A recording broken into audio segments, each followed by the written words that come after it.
እግዚአብሔር ቁሳዊ ያልሆነ አይን፣ ጆሮ፣ እግር፣ እጅ አሉት ወይንስ የሉትም? ዲቫይን ሲምፕሊሲቲ ተብሎ ይጠራል። እግዚአብሔር ኮምፓውንድ ነው ወይንስ ሲምፕል ነው? ዲቫይን ሲምፕሊሲቲ ስንል ምን ማለታችን ነው?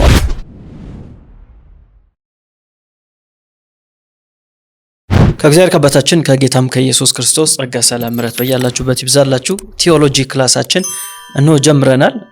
እንደምታስታውሱት ትምህርተ እግዚአብሔር ወይም ደግሞ ቲዮሎጂ ፕሮፐር ብለን ስለ እግዚአብሔር እያጠናን እንገኛለን። ባለፈው ሳምንት ዲቫይን ዳርክነስ ወይም ደግሞ መለኮታዊ ጨለማ ወይም መለኮታዊ ጽልመት ብለን በስነ መለኮት ዓለም እንዴት ይታያል የእግዚአብሔር ወይም ደግሞ የመለኮት ጨለማ ሲባል ምንን ያመለክታል ብለን እግዚአብሔርን ከእውቀታችን በላይ እንደሆነና ያ መለኮታዊ ጨለማ ወይም መለኮታዊ ጽልመት የሚለው ሐሳብ እኛን የሚጠብቀን እንደሆነ ተረድተናል። ምክንያቱም እግዚአብሔር እሱ ብርሃን ነው ሲባል ይታወቃል እያል ነው። እግዚአብሔር ደግሞ ጨለማ ነው ስንል ደግሞ አይታወቅም እያል ነው።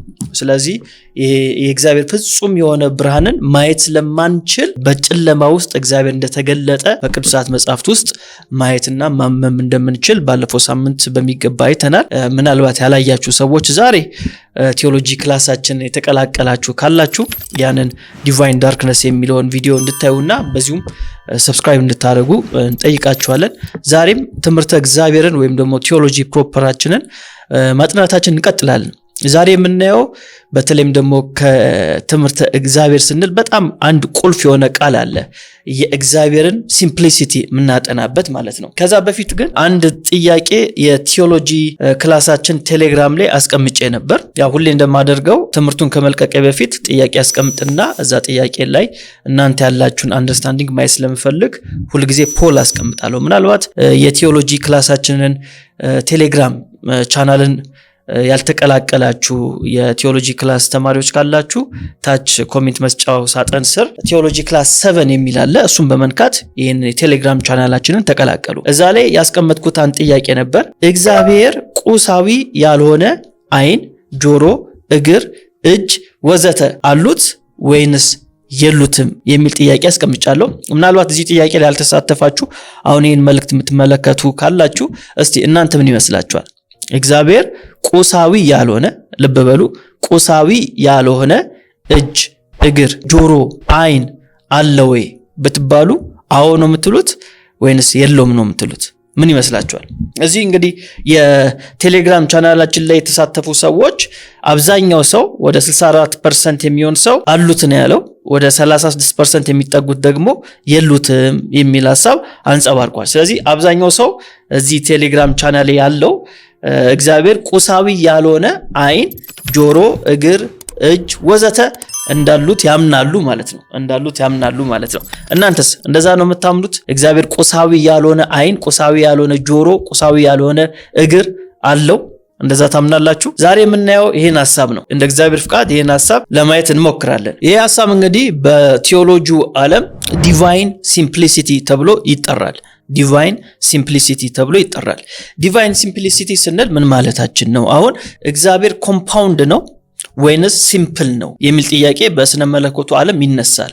ኮምፓውንድ ነው እግዚአብሔር ወይንስ ሲምፕል ነው ተብሎ ሲነሳ እንደ ክርስትና የምናምነው በሲምፕሊሲቲ እናምናለን፣ በዲቫይን ሲምፕሊሲቲ እናምናለን። ዲቫይን ሲምፕሊሲቲ ምን ማለት ነው ከተባለ እግዚአብሔር ክፍሎች የሉትም ማለት ነው። እግዚአብሔር ክፍሎች የሉትም ማለታችን ነው ዲቫይን ሲምፕሊሲቲ ስንል እንጂ የሆነ እግዚአብሔር ቀላል ነው እያልን አይደለም። ማለት እግዚአብሔር ክፍሎች የሉትም፣ የተዋቀረበት ክፍል እግዚአብሔር የለው። ምን ማለታችን ነው? ለምሳሌ ሰው ድምር ውጤት ነው። ሰው ነፍስ አለው፣ ስጋ አለው፣ መንፈስ አለው። ያው ትራይኮቶሚ የምታምኑ ከሆነ ዳይኮቶሚ ደግሞ የምታምኑ ከሆነ ሰው ስጋና የነፍስ ውህደት ነው ተብሎ ይታመናል። ስታዩኝ ደግሞ የቁሳዊው አካላችን ደግሞ እንደምታዩ ጆሮ አለው አይደል? አይን አለው፣ አፍንጫ፣ ከንፈር፣ እጅ፣ እግር ምናምን በቃ በዚህ ነው የተዋቀርነው እኛ አይደል? በዚህ ተዋቅረናል። የዚህ ድምር ውጤት ነን ሰው ልጅ። ስለዚህ ሰው ምን አለው? ክፍልፋይ ነው። ሰው የክፍልፍሉ ውጤት ነው። ሰው እጆች አሉኝ፣ እግሮች አሉኝ፣ ፓርት አለኝ ማለት ነው። ልክ እንደዚህ እግዚአብሔር ፓርት አለ ወይ ክፍል አለ ወይ ከተባለ እግዚአብሔር ፓርትም የለውም ወይም ክፍልም የለውም። ክፍልፋይነት እግዚአብሔር ውስጥ የለም። ለምን ካላችሁኝ ክፍልፋይነት እግዚአብሔር ውስጥ ካለ እግዚአብሔር ምን ያደርገዋል ማለት ነው?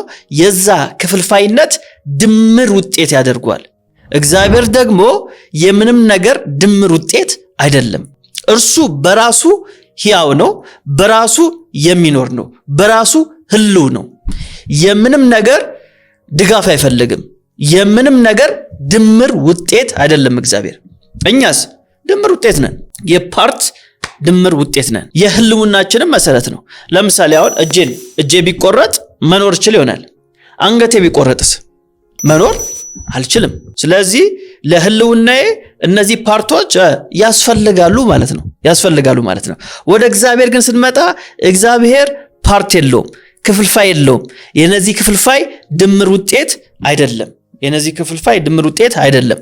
እግዚአብሔር ምንድነው? እግዚአብሔር መንፈስ ነው። በዚህ በዮሐንስ ወንጌል ምዕራፍ 4 ላይ አንድ ምናነበው ቃል አለ አይደል? ጌታችን ኢየሱስ ክርስቶስ የተናገረው ዮሐንስ ወንጌል ምዕራፍ 4 ቁጥር 24 ላይ እግዚአብሔር መንፈስ ነው ይለናል። እግዚአብሔር ምንድነው?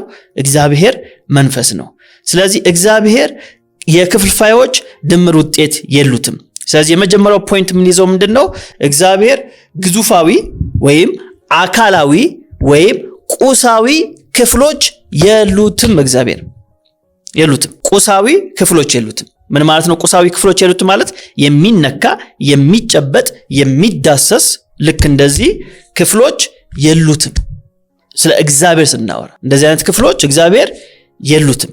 ቁሳዊ አካል ወይም አካላዊ መጠኖች እግዚአብሔር በጭራሽ የሉትም። እንደዚህ ሲባል አንዳንድ ሰው ምን ይላል? ቀደም እዛ ቴሌግራም ቻናሌ እንዳስቀመጥኩት እግዚአብሔር ቁሳዊ አካል የለውም፣ ግን መንፈሳዊ አካሎች አሉት ወይም ደግሞ መንፈሳዊ ክፍሎች አሉት የሚል ሐሳብን የሚያስቀምጡ ሰዎች አሉ። እግዚአብሔር ግን መንፈሳዊም ክፍሎች የሉትም ማለት የማይነካ፣ የማይዳሰስ፣ የማይጨበጥ እጅ፣ እግር፣ አይን ምናምን እግዚአብሔር የለውም። ሁለቱም እግዚአብሔር የለውም። ቁሳዊ ክፍሎችም የሉትም። እግዚአብሔር መንፈሳዊ ምንላቸውም ክፍሎች የሉትም። እግዚአብሔር ምንድነው? እግዚአብሔር ሲምፕል ነው። ታዲያ እንደዚህ ከተባለ በመጽሐፍ ቅዱሳችን እግዚአብሔር አይን፣ ጆሮ እንዳሉት የሚያሳዩ ክፍሎች አሉ እና እነዛ እንዴት ይታያሉ የሚል ጥያቄ ሊነሳ ይችላል። እውነት ነው፣ ጥሩ ጥያቄ ነው። እነሱን ክፍሎች ለማየት እንሞክር። ለምሳሌ መዝሙር 34 ቁጥር 15 ላይ እንደዚህ ይላል፣ የእግዚአብሔር አይኖች ወደ ጻድቃን ናቸው፣ ጆሮቹም ወደ ጩኸታቸው ነው ይላል። ኦኬ፣ ስለዚህ እዚህ ክፍል ላይ የእግዚአብሔር አይኖች ወደ ጻድቃን ናቸው ስለሚል እግዚአብሔር ይሄው አይኖች አሉት ይላሉ አንዳንድ ሰዎች። እንደሱ ማለት አይደለም። ምሳሌ 15 ቁጥር 3 ላይ ያለውን ቃል ደግሞ ላንብብላችሁ። የእግዚአብሔር አይኖች በስፍራ ሁሉ ናቸው፣ ክፎችንና በጎዎችን ይመለከታሉ ይላል። አያችሁ፣ እዚህ ጋር የእግዚአብሔር አይኖች የሚል ስለምናገኝ ይኸው እግዚአብሔር ቁሳዊ አይን ባይኖረውም እንኳን መንፈሳዊ አይን አለው ይላሉ። እነዚህ ሐሳቦች ምንድን ናቸው? ትክክለኛው ትርጉም ምንድነው ስንል እዚህ ጋራ መጽሐፍ ቅዱሳችን የሚነግረን አሁን ያነበብነው መዝሙረ ዳዊት ላይ መጽሐፈ ምሳሌ ላይ ያለው ሐሳብ ምንድነው? የእግዚአብሔር አይኖች ወደ ጻድቃን ናቸው ሲባል እግዚአብሔር ያያል ማለታችን ነው። እግዚአብሔር ምን ያደርጋል? እግዚአብሔር ያያል፣ ወይም በሌላ አገላለጥ እግዚአብሔር ያውቃል። ጆሮቹ ወዴት ነው? ወደ ጩኸታቸው ነው ይላል። ስለዚህ ምንድነው?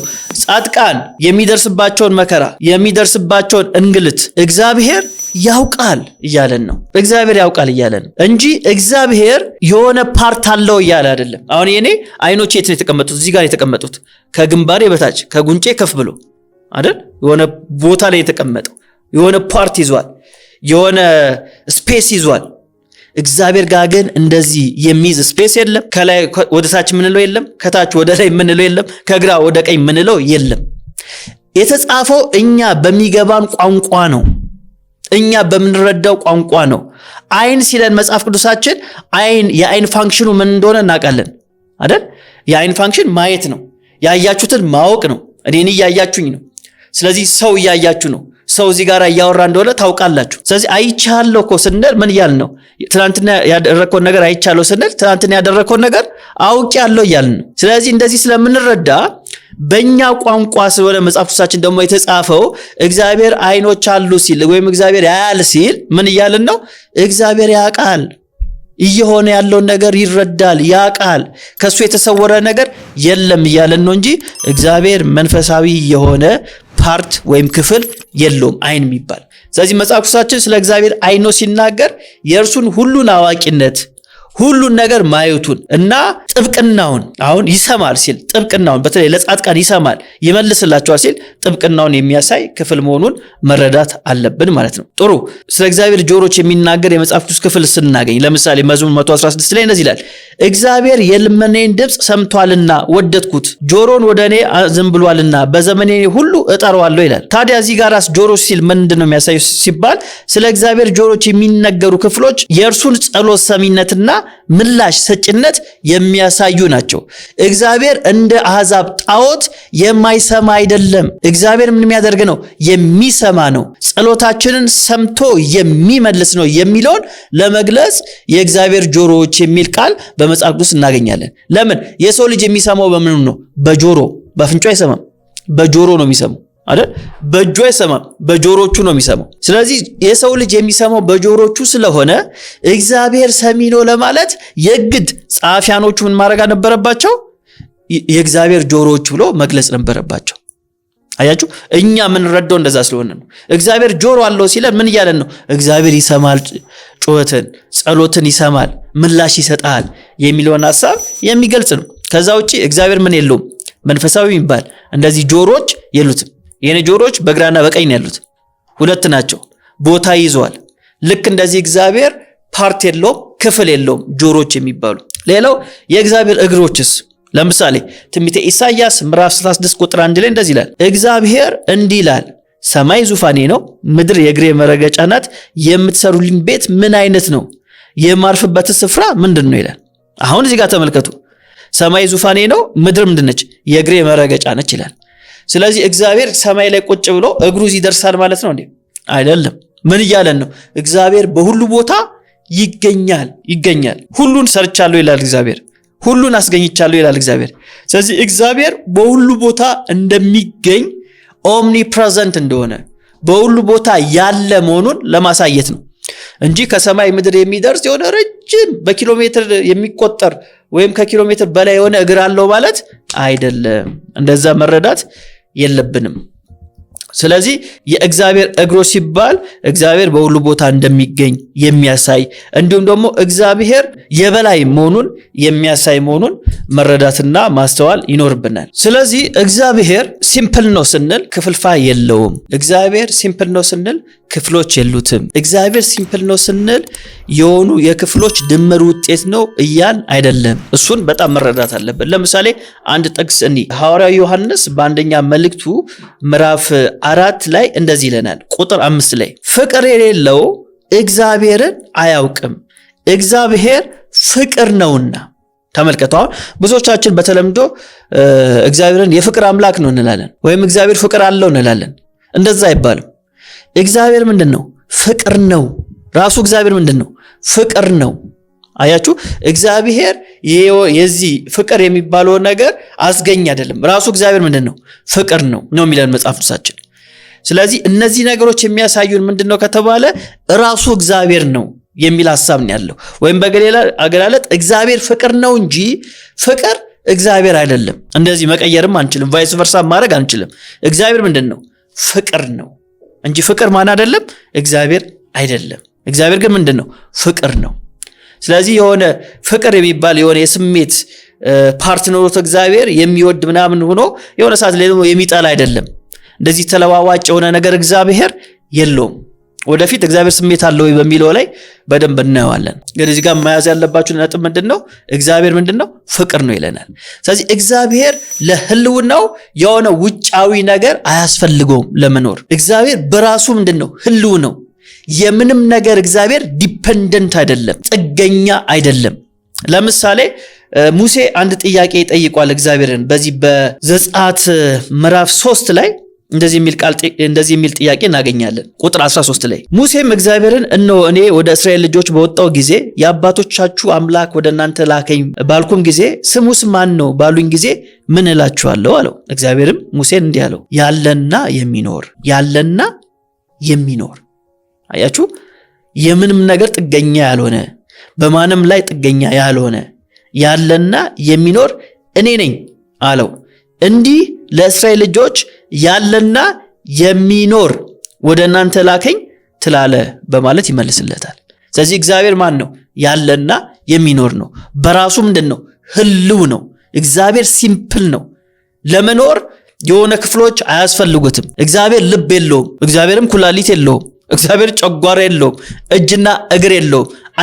አይንና ጆሮች የለውም። አፍንጫና ሳምባ የለውም። እግዚአብሔር እንደዚህ አይነት አይደለም። ቁሳዊ ይቅርና መንፈሳዊ የሆኑ ክፍልፋዮች እንኳን እግዚአብሔር የሉትም። ስለዚህ እግዚአብሔር ሲምፕል ነው ስንል እግዚአብሔር ክፍሎች የሉትም ማለት ነው። ስለዚህ መጽሐፍ ቅዱሳችን ስናጠና መጽሐፍ ቅዱሳችን ላይ ያሉ ሐሳቦች በተለይ እግዚአብሔርን አሁን እያጠናን ያለነው ትምህርተ እግዚአብሔር ስለሆነ እግዚአብሔርን የሚወክሉ ተደርጎ መጽሐፍ ቅዱሳችን ላይ የተቀመጡ ቃላቶች ለምሳሌ እግዚአብሔር ጆሮች አሉት፣ አይኖች አሉት፣ እግር አለው፣ እጅ አለው ናም ሲባል በሰውኛ አገላለጽ እኛ በምንረዳበት መንገድ እኛ የምንጠቀመው የሆነ ነገር ለማንሳት እጃችንን ስለሆነ፣ ለመሄድ እግራችንን ስለሆነ፣ ለመስማት ጆሮአችንን ስለሆነ፣ ለማየት አይኖቻችን ስለሆነ የምንጠቀመው እግዚአብሔር ያያል ሲል አይን ይጠቅስልናል። እግዚአብሔር ይሰማል ሲለን ጆሮን ይጠቅስልናል። እግዚአብሔር በሁሉ ቦታ አለ ሲለን እግርን ይጠቅስልናል።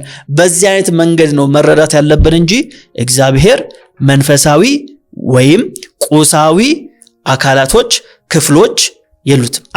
አካላቶች ስላችሁ እንደዚህ ፓርቶች እያልኳችሁ ነው። የሚነካ የሚጨበጥ የለውም። መንፈሳዊ የሚባል የሆነ ክፍል የለውም። እግዚአብሔር የሆነ ክፍል የለውም። መንፈሳዊ የሚባል አይን፣ መንፈሳዊ የሚባል ጆሮ፣ ልክ እንደዚህ መንፈሳዊ የሆነ አይን፣ መንፈሳዊ የሆነ ጆሮ ምናምን ነገር የለውም። አፍንጫ ምናምን የለውም እግዚአብሔር። ስለዚህ እዚህ ጋር አንዳንድ ጥያቄ አይምሯችሁ ውስጥ ሊመጣ ይችላል። ጌታችን ኢየሱስ ክርስቶስ አምላክ ስለሆነ እሱስ እጅና እግር የለውም ከተባለ እሱ በተለየ አካሉ ሰው ሆኗል ብለን እናምናለን።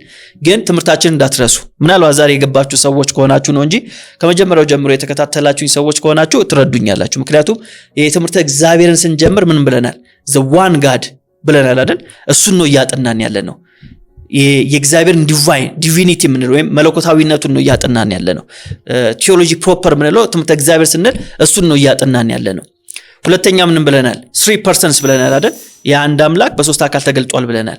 ትሪኒቲ ላይ ስንመጣ ወልድ በተለየ አካሉ ሰው ሆኗል። የሚጨበጥ የሚዳሰስ እንደዚህ የሚታይ ምን አሉት? ክፍሎች አሉት። ግን አሁን እያጠናን ያለ ነው ይሄን የእግዚአብሔር 3 ፐርሰንን ሳይሆን እያጠናን ያለ ነው the one God ብለን ስለሆነ ከሱ አንፃር እንድትረዱኝ እፈልጋለሁ ማለት ነው። ስለዚህ ኔክስት ዊክ እንደ ጌታ ፍቃድ ስንገናኝ ይሄንን ዲቫይን ሲምፕሊሲቲን ደግሞ ከቤተክርስቲያን ታሪክ ከአባቶች ከተሐድሳውያን እንዴት ነበር የሚረዱት ብለን ለማየት እንሞክራለን። በተለይ ዲቫይን ሲምፕሊሲቲ ሁለት አይነት አለ። አንደኛው ዲቫይን ሲምፕሊሲቲ እንለዋለን። ሁለተኛው ደግሞ አብሶሉት የሆነ ዲቫይን ሲምፕሊሲቲ የሚባል አለ። የምዕራቡ ዓለምና የምስራቁ ዓለም የማይስማሙበት ተርም አለ። አብሶሉት ዲቫይን ሲምፕሊሲቲ የሚለውን በተለይ ኦሪየንታል ኦርቶዶክሶች አይቀበሉትም። ዲቫይን ሲምፕሊሲቲን ብቻ ነው የሚቀበሉት። ስለዚህ እሱን ሐሳብ ደግሞ ምንድነው ልዩነታቸው የሚለውን ለማየት እንሞክራለን። ሰብስክራይብ ያላደረጋችሁ ሰብስክራይብ አድርጋችሁ እንድትማሩ፣ ቴሌግራም ቻናላችን ደግሞ ያልተቀላቀላችሁ ቴዎሎጂ ክላስ 7 የሚለውን እየተጫናችሁ እንድትቀላቀሉ በጌታ ፍቅር እንጠይቃለን። ሳምንት እስከምንገናኝ የአብ ፍቅር፣ የወልድ ቸርነት፣ የመንፈስ ቅዱስ ኅብረት ከሁላችን ጋር ይሁን።